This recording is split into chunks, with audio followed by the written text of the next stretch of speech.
Okay, so feminine embodiment, shifting our relationship with feelings. I love talking about this stuff. So, for a lot of you, your whole life has conditioned you, let's say, to believe that sharing your feelings is unsafe. And there have been certain patterns of behavior that have showed up that have helped you to survive. Okay? For example, let's say you were super joyful and you were singing all the time, and your father was an alcoholic and very abusive, and he would tell you to shut the fuck up, right? And or maybe you were crying, and then you have a father, stepfather, mother, some parent who was very unconscious, potentially abusive, tell you, "I'll give you something to cry about," right? And that. What does that do to our system? Oh, okay, cool, got it. Yes, yes, sir. Shut up. My feelings don't matter. Okay, they're an inconvenience. Got it. And so we're going to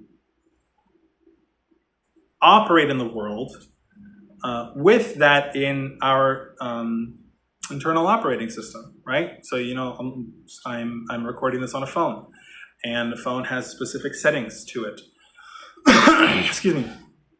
And so, without your knowing, from a very early age, your settings were programmed to, okay, let me hide this part of me. Let me bury it. And let me find alternative ways to get my needs met. Let me convince, let me argue, let me manipulate, let me over talk, let me find different ways rather than just sharing what is real for me, what's happening in my body, how I truly feel. And this process involves shifting that. It involves identifying the different patterns that we have used in order to get our needs met and to survive in the world, and understand that what got us to survive isn't what is going to get us to thrive. Okay? What is going to get us to thrive is honesty. Because what does it say in Scripture? The truth shall set you what? Free. The truth shall set you free. So, authentic self-expression is your superpower. And it's going to feel counterintuitive. So much of this work is going to feel counterintuitive.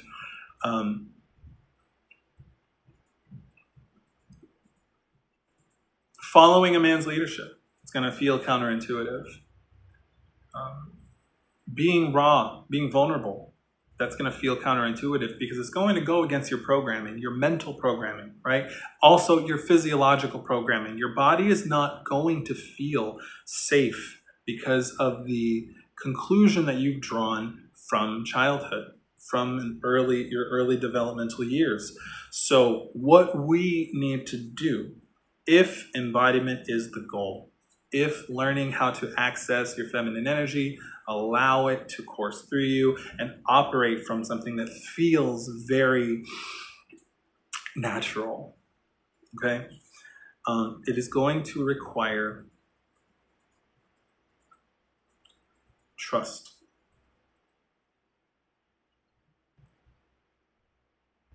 And that doesn't mean that you have to just go and start sharing all of your feelings to every single man out there on the planet, right? Or any woman, or just anybody, right? Obviously discernment, obviously tact, obviously you have some social skills, obviously, it's not just shotgunning approach to this. That's where the second component of this comes in, which is permissiveness. You being permissive, it is a sign of respect. It is giving respect because it's who you are, not because the other person deserves it or they've earned it or anything of that nature. It's just because it's who you are. It's an embodiment. I am respect. Okay? And I respect myself. Your outside world is a direct reflection of your inside world. So when you respect yourself and you realize you're made of that you actually embody self-respect, permissiveness doesn't become a problem. But if it is, if you feel resistance in your body, if you feel, no, screw you, Richard, right? This is dumb. If you feel anything of that nature, that's okay. That is completely okay and it is welcome here. However, I will tell you that with respect to this goal, it is in your best interest to be more permissive, especially when you want to share how you're feeling. Because not everybody is going to be ready to hear it. Not everybody's going to be in a space to. Not everyone will be open to hearing it.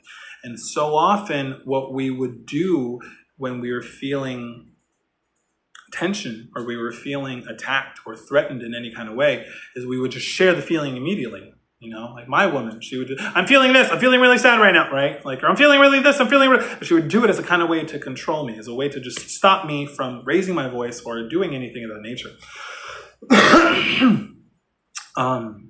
I just did a screaming exercise with a client, so that's why this is going on. But permissiveness and vulnerability are your superpowers. Don't trust me on this. Test me on this, okay?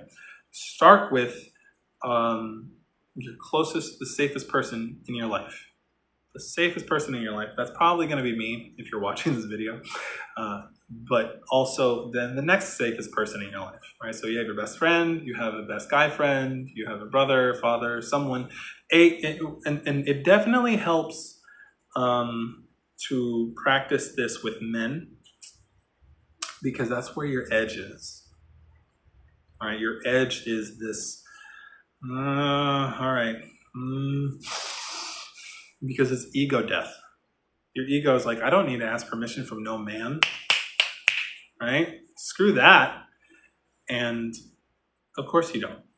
I know that, you know that, we all know that. You don't have to do anything. And if softness is what you're looking for, if masculine provision is what you're looking for, if you want to create more abundance and possibility and prosperity, and you want to feel like God, the world, the universe, and men have your back, and we test this out, and we give it a shot. Permissiveness. Hey, can I share something with you? May I share? Is it okay if I share? Something's coming up for me. I'm feeling this. Can I share it with you? Permissiveness, very, very powerful tool. I feel statements. And to make it emphatically clear, descriptions of another person's behavior, descriptions of their actions is not sharing your feelings. I feel like you're being an asshole, right? That's not sharing a feeling. I feel like you're not listening to me. You know, excuse me. That's not a feeling. I feel unheard. That is a feeling. Okay. I'll go ahead and also offer up the feeling wheel as well with this video. And those are my thoughts on, okay, how do I start shift? I was conditioned to believe that feelings are unsafe. And that doesn't mean that everyone is going to accept them. That doesn't mean that everyone is going to validate them. But when you, and this is important, when you learn to validate your own feelings, you learn that it's okay that who and what you are and how you're feeling and your experience is valid regardless of what anybody says or does, okay? Then it really doesn't matter how anyone else responds, reacts, or treats your feelings. Now, is it important? Is it valid? Of course it is. But that's where sovereignty comes in. That's where you learning to advocate for you learning to have your back, and God, and learning to let God have your back. That is the power of this. So every time you ask permission and share your feelings, you're doing a trust fall with God will catch you. Okay? Maybe the person that you share your feelings with, maybe they won't, maybe they will. It's a crapshoot. But that's where that tension, and that's where life comes. That's where that expansive feeling of, oh man, okay, like you feel it in your body. Embodiment. Okay? So that's the first thing that I want to share with respect to the question. Can I have it here? Yeah, well, the basic question of how can I share my feelings when all my life I've been taught that they are unwelcomed or that it is unsafe to do so.